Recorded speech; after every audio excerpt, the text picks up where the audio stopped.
Here in Cairo and across the Middle East, Africa, and Asia, protesters threw rocks at police who responded with tear gas. The demonstrations occurred near the heavily fortified U.S. Embassy, which has been the target of those angry about a film that mocks the Prophet Muhammad. After what was described as a blunt phone call from U.S. President Barack Obama, Egyptian President Mohamed Morsi denounced attacks on diplomatic missions. In Egypt, we have clearly declared that we reject and condemn the killing of innocent people and the attacks at embassies and consulates. Our duty is to defend the diplomatic corps, tourists, and all foreign people who are guests in the country. U.S. officials have repeatedly condemned the privately made video, but that has not stopped protesters from blaming the American government. Here in Bangladesh, demonstrators shouted anti-U.S. slogans and demanded justice for those responsible for making the film.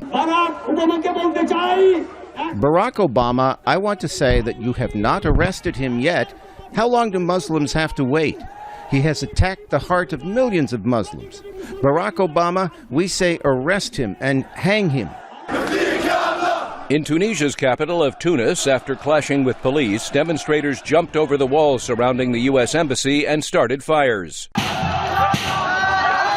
violence also spread to Sudan, where protesters breached the German embassy and lit a guard tower on fire. In Jerusalem, protesters marched past the Dome of the Rock and the Al-Aqsa Mosque compound.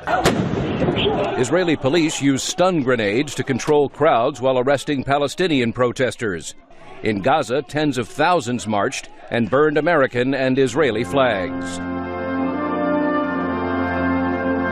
At Joint Base Andrews outside Washington, President Obama and Secretary of State Hillary Clinton watched as the bodies of 4 Americans killed in Libya earlier this week came home.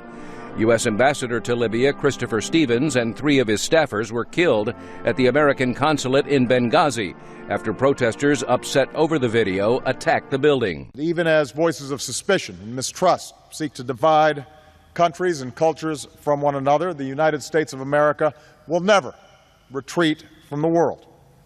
We will never stop working for the dignity and freedom that every person deserves, whatever their creed, whatever their faith.